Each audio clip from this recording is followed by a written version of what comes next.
Good morning, everyone. Good morning to everyone tuning in online.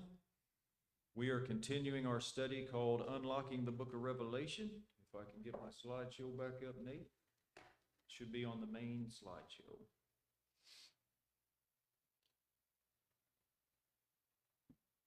We are in our sixth set of sevens in the book of Revelation. This one I've given a very lengthy title. Try to make it very descriptive. So lengthy, I better read it right off here or I won't get it right. We've entitled it The Fall of Babylon, the City on Seven Hills, the Harlot on the Seven-Headed Beast.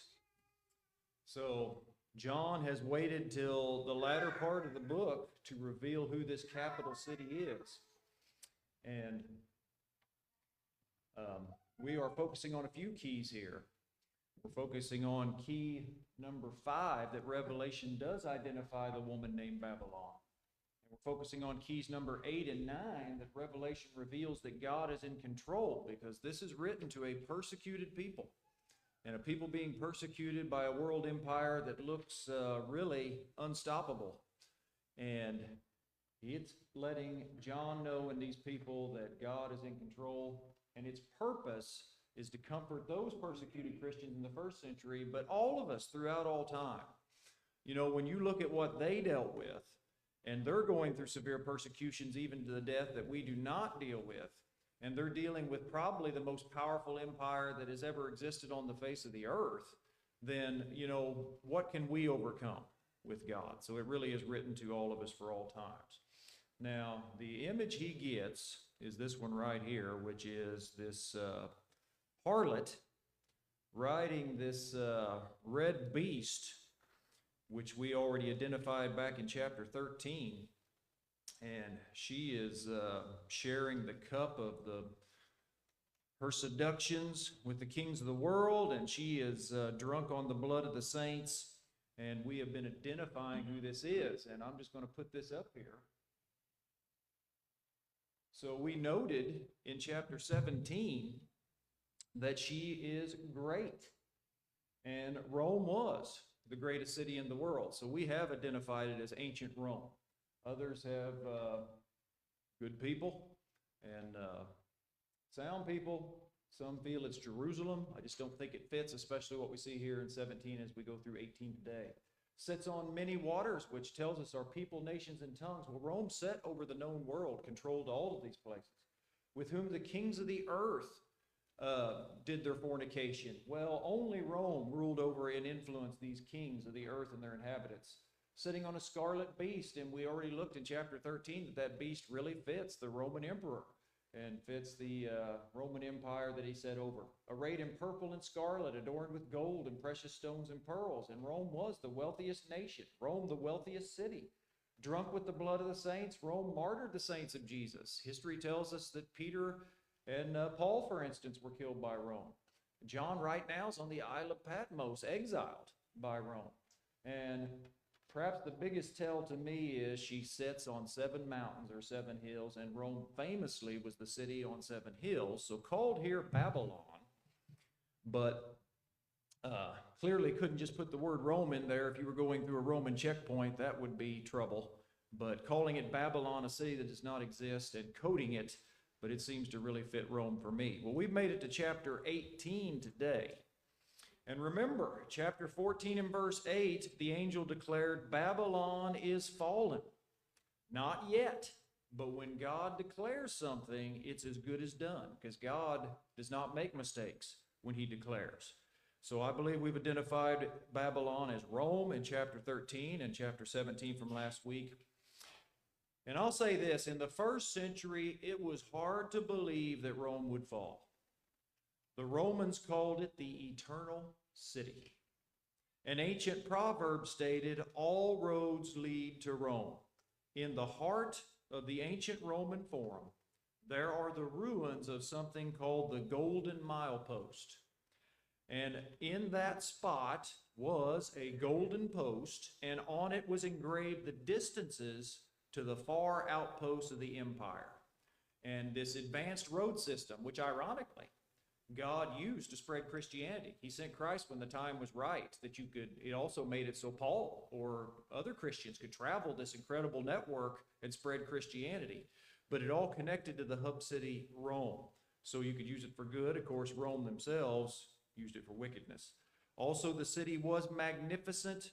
If you tried to picture an ancient city, but this one full of lights, wonders, commerce, a bustling city, that if you were a visitor that walked into this city back in the 1st century AD, you would just be stunned. You know, we see big cities today, so maybe it wouldn't stun us as much, but for people that are living in countryside, to walk into Rome and see what it was going on there and sights around every corner. And also at this time, it was expanding. So we talked about, you know, John might be surprised that the harlot is really at the peak of her power in this vision. You know, she is not someone that's fallen. She's someone that's riding this terrifying beast and controlling the kings of the earth. And that's where Rome was. They're not even fully to their maximum size yet. That will come a little later. They're still expanding. They haven't even reached peak power. So how could she possibly fall? Well, she will. And as John does throughout the book, he uses Old Testament language all over chapter 18, especially Isaiah 13 and 14, Ezekiel 26 through 28, and Jeremiah 50 through 51. And I put a chart in the notes that I got from someone else, and I noted that shows the uses of Jeremiah in Revelation. And once again, when we're done with this, if anybody wants these notes, they're practically a whole book. So I'll share that with anybody that wants them. But remember, Rome is embodied in the beast, the emperor, and, you know, he's the one demanding worship.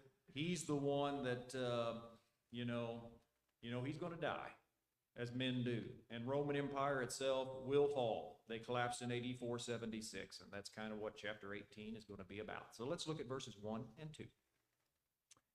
After these things, I saw another angel coming down from heaven, having great authority, and the earth was illuminated with his glory.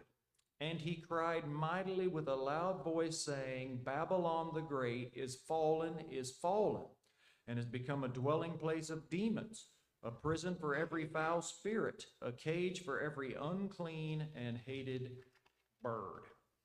Very similar language to Isaiah 21:9 and Isaiah 13. Once again, this judgment was already proclaimed back in Isaiah 14, but here we see it again, and in this vision, here's when it's going to happen. We actually see the fall right here in chapter 18. Notice it's called a dwelling place, a prison, a cage in these verses. So the imagery of what the angel's proclaiming is a ruined city, and a city that's inhabited by abhorrent creatures. So imagine wild beasts, vultures now inhabiting a city that I just described to you as one that was full of light and life and, you know, entertainment on every corner and all these bustling things. The Colosseum standing there, you could picture all these things, but now the imagery here is this ruined city where the beasts occupy it. Interesting that the angel talks about demons and every unclean spirit. Unclear what the meaning is here. I'll give you one possibility.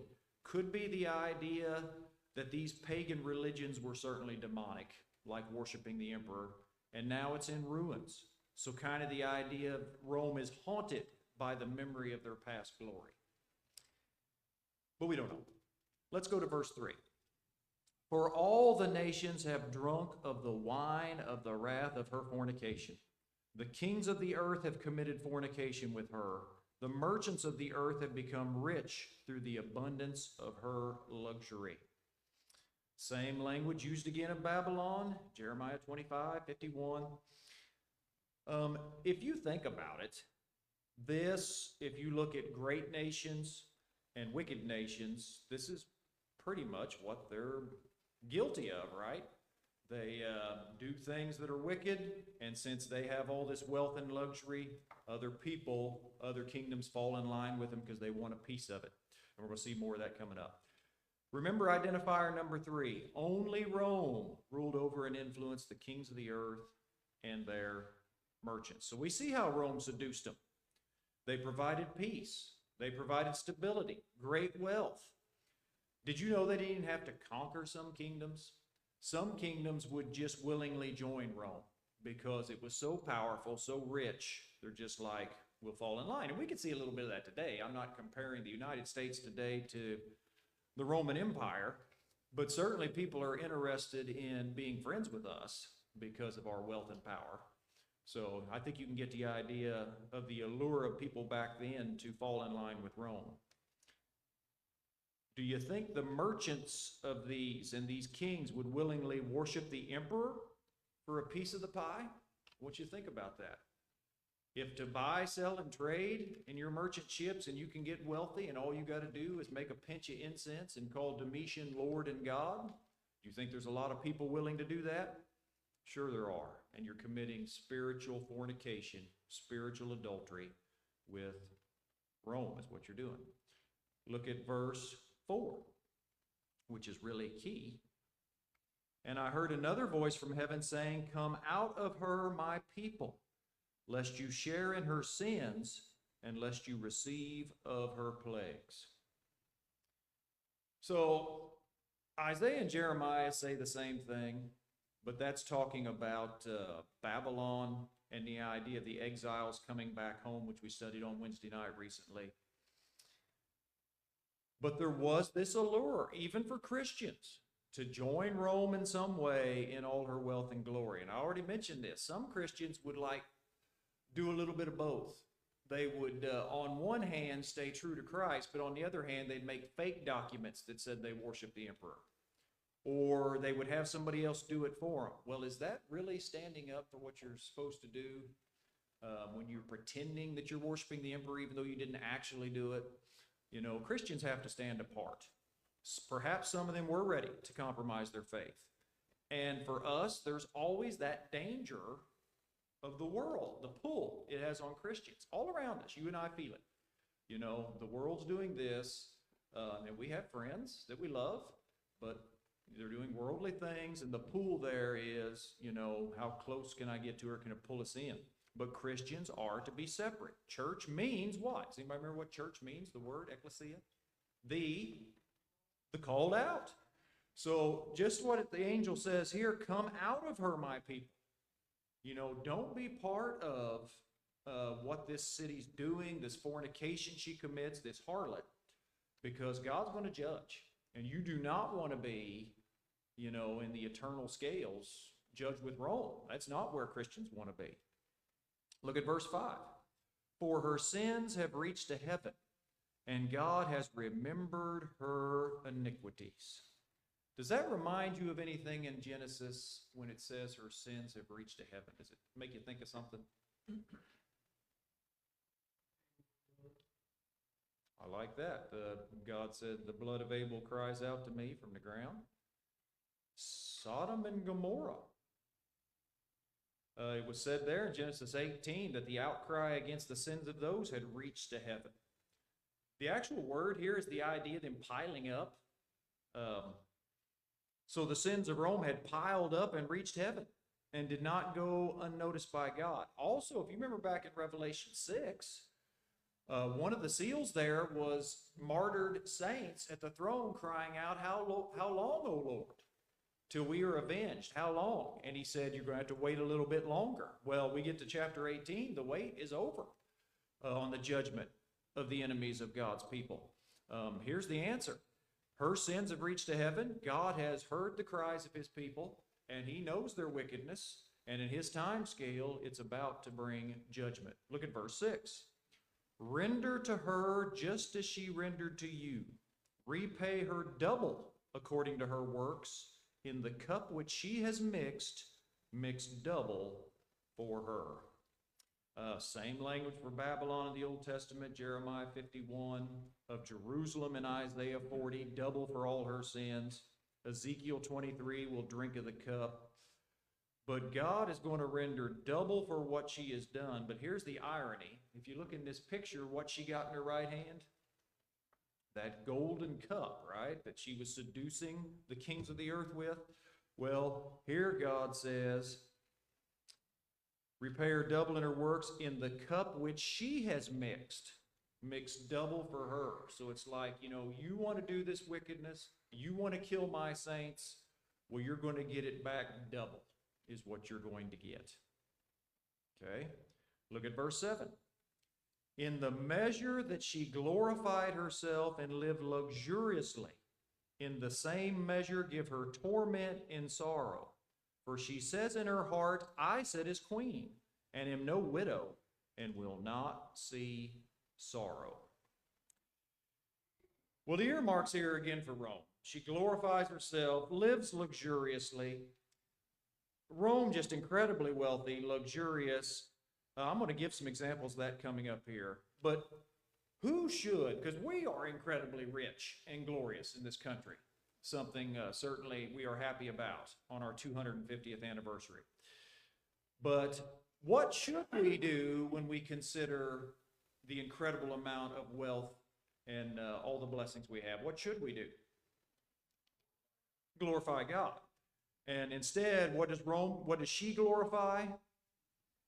Glorifies herself. Are there a lot of people in this country today that glorify themselves? Look what we have done. Look what I am doing. And that's not the way the Christian approaches it. We're all here blessed with some measure of wealth compared to the world, some more than others. But all of us, whatever we have, we best keep it in perspective. You know what God has allowed. And I guarantee you can think back to, at the very minimum, of living the Christian life has probably brought you some of the material blessings you enjoy. But for Rome, either they're thanking pagan gods or they're just glorifying themselves. She says, I said as a queen and am no widow. A widow at that time was really the most vulnerable.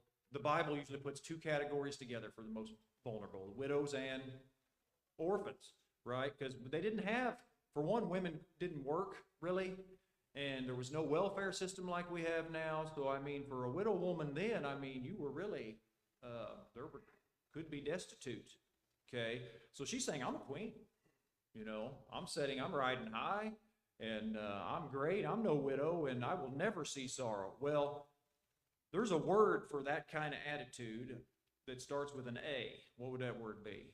Arrogance is what it is. Isaiah 47:8, in the context of judgment on Babylon, says the exact same thing about those given to pleasures and those that think they dwell securely, who say in their heart, I am, and there is no one else besides me. I shall not sit as a widow, nor see the loss of children. But take it to us. We're not discussing a whole lot in here because of the nature of this particular study. But people, when they're wealthy and things are going great, they feel like I just can't be touched. Things are going great for me. I'm not going to see sorrow, and you might be surprised, especially if we're not going to stay close to God. We cannot trust in these things. And it says here plagues will come in one day. Now that's not literally one day, no more than 1 hour found in verse 10, but the idea is suddenly. It's going to happen. And we'll talk a little bit more further down about, I think we already mentioned some of what happens to Rome, but in Isaiah 47:9 of Babylon, it says the same language, says, these two things shall come to you in a moment, in one day, the loss of children, widowhood. They shall come upon you in their fullness because of the multitude of your sorceries, for the great abundance of your enchantments. I wanted to read verse 8, because I failed to read it. I wanted to read it also. Therefore her plagues will come in one day, death and mourning and famine. She will be utterly burned with fire, for strong is the Lord God who judges her. So let's talk about she will be utterly burned with fire.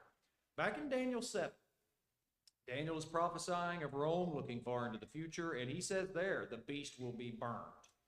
Now, there were very real burnings of Rome, which is a very likely reference here, okay?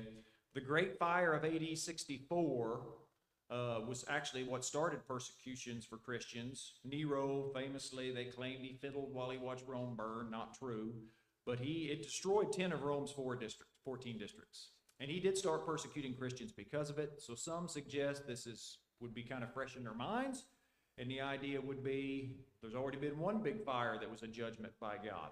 But if you go to the end of Rome, if you want to take it on out, in AD 410, Rome was burned and pillaged by the Visigoths under Alaric.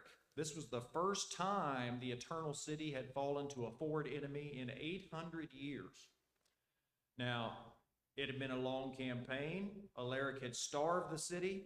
Finally, the city gates were opened by traitors on August 24th of 410. They were starving to death, and there was widespread cannibalism in the city. The Visigoths looted, pillaged, and burned selected parts of the city for 72 hours. So, I mean, it certainly works as far as the city falling, as far as the city burning. We'll get more of that later. Could be a metaphor. Others believe fire is just a metaphor for the total collapse of Rome instead of literally being incinerated. In AD 455, the Vandals were allowed to enter the city on June 2nd. They looted the city for 14 days but did not actually burn it. Did you know, because this people that utterly destroyed Rome was called the Vandals, what crime have you committed if you destroy this building, if somebody comes and does something to this building? Vandalism. And you're called a vandal. It comes from this event. So Rome did face utter destruction and collapse at the end. And you ask, when you look at this picture up here again, and she's at the peak of her power, how could the strength of Rome fail? Well, the verse says, because strong is the Lord God who judges her. God's stronger. Written to persecuted Christians that feel trampled under this beast. I mean, she's drunk on the blood of the saints. How could she possibly fall? Because God is bigger. God is bigger. And that's something we sing to the little kids sometime, is that God is bigger when they have fears. And he is. Whatever we have, God can handle it. Let's go to verse 9. The kings of the earth who committed fornication and lived luxuriously with her will weep and lament for her when they see the smoke of her burning. So we made a picture of this here. And I want to do verse 10 also. Standing at a distance for fear of her torment, saying, alas, alas, that great city Babylon, that mighty city, in 1 hour your judgment has come. So these kings of nations who served Rome obviously would be disturbed by the fall of the capital city. It has been said that during the time of Rome's downfall, there was panic and confusion throughout the world. I mean, if you just imagine if the government of the United States actually fell, can you imagine what that chain reaction that would trigger across the country, but then even across the rest of the world? So I don't think it's too hard for us to imagine. Why are they crying? Well, for the lack of order and stability. So I don't know what you know about world history, but the fall of Rome plunged Europe into a period called the Dark Ages. Everything basically went backwards. Rome lived pretty much like we do without our technology. Big cities, advanced trade. They had, like I said, we went through a lot of this. But when Rome fell, it all disappeared. People left the cities because they couldn't maintain them. They started living in huts again. There's no money. There's no government. Law vanishes. It was like the Wild West. If you couldn't fight a bandit off your land, he did whatever he wanted. We're not going to go on a study of the Dark Ages here, but it really set Europe back 1,000 years is what it did. Once again, not literally 1 hour or literally 1 day, but the suddenness we see here is the idea. Look at verse 11, chapter 18, verse 11. And the merchants of the earth will weep and mourn over her, for no one buys their merchandise anymore. Sounds similar to Ezekiel 27:33. Rome so dominated the world at this time. The Mediterranean Sea has been called the Roman Lake. Should have put a picture back up of the Roman Empire. But so huge that the giant Mediterranean Sea was their private body of water. And shipping from all over the empire, grain coming from Egypt, delicacies coming from all over the world, exotic animals for the arena being brought all over the world into Rome. I'm going to try to, just this shipping was so essential to the Roman economy. So let me give you a quote here, maybe try to drive this home. Pompey the Great in 56 BC. His sailors were terrified to set sail during a violent storm to bring needed grain to Rome. He uttered the following famous phrase to urge them to sea. Watch me try to pronounce some Latin here. Navigare necesse est, vivere non est necesse. What that means is to sail is necessary, to live is not necessary. That is how important shipping was to the Roman Empire. Everything came in by water. When Rome fell, virtually all overseas trade stopped in Europe. Okay? And here's another reason. You look at people that suggest Jerusalem doesn't really fit. I mean, it really doesn't. The overseas shipping especially fits Rome. Now we're going to get a list of items here. So let's look at 12 and 13. Merchandise of gold and silver, precious stones and pearls, fine linen and purple, silk and scarlet, every kind of citron wood, every kind of object of ivory, every kind of object of most precious wood, bronze, iron, and marble, and cinnamon and incense, fragrant oil, frankincense, wine and oil, fine flour and wheat, cattle and sheep, horses and chariots, and bodies and souls of men. If you look at that list, there are 7 categories. And think about what kind of things they are as you look here. I'm going to read the categories. You kind of look. Precious metals and stones. Beautiful cloth is the idea here, not a poor man's cloth. That citron wood is costly wood, very prized wood. Prized spices. You know, you think about spices we take for granted, but ancient peoples, you had to ship them in. We do too, but you had to bring it in, so it was a privilege. They had it. Exotic foods, expensive property, slaves, all the earmarks of the glory only Rome held. And I'll say this here. This is one of the hardest sections to make fit with Jerusalem for those that take that position, especially the last category. Bodies and souls of men, slavery, right? If you have a New American Standard on your lap, slaves and human lives, it translated. The Jews didn't really participate in the slave trade. Only the very wealthy could have them. They had a rule where you had to set them free, so they really didn't do it. But of Rome, scholars estimate about 10% and maybe as high as 20% of their entire population was enslaved. This means that for 50 million people, which is what we think its population was for the whole empire in the first century, between 5 and 10 million were slaves. Look at 14 through 19. The fruit that your soul longed for has gone from you. All the things which are rich and splendid have gone from you. You shall find them no more at all. The merchants of these things who became rich by her will stand at a distance for fear of her torment, weeping and wailing, and saying, Alas, alas, that great city that was clothed in fine linen, purple and scarlet, adorned with gold and precious stones and pearls. In 1 hour such great riches came to nothing. Every shipmaster, all who traveled by sea, sailors, as many as trade on the sea, stood at a distance and cried out when they saw the smoke of her burning, saying, What is like this great city? They threw dust on their heads and cried out, weeping and wailing and saying, Alas, alas, that great city in which all who had ships on the sea became rich by her wealth. In 1 hour she is made desolate. Let's just take it, just some of the idea of what the Romans prized that they lost. Fruit up here, it says, you can't get the fruit you desire. Rome had an insatiable appetite for the new and the different. I mentioned they would bring in just like they wanted to see exotic animals they didn't have. And they would run them around the Colosseum and then would kill them. But see how they move, you know, to see an elephant or see an antelope or whatever it was. They did this kind of stuff. But it also was food. Listen to this quote from Robert Mounce. At one of Nero's banquets, the Egyptian roses alone cost nearly $100,000.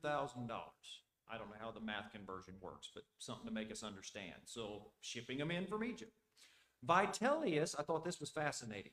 Vitellius had a penchant for delicacies like peacock brains. I'll say that again. Peacock brains and nightingale tongues. Nightingale tongues. I would like to try a nightingale tongue. How big is a nightingale? Isn't that a small bird? It is, right? I don't even know how you'd eat that. But in his reign of less than 1 year, that's all he reigned, he spent $20 million mostly on food. The Romans would just throw money at things, is what they would do.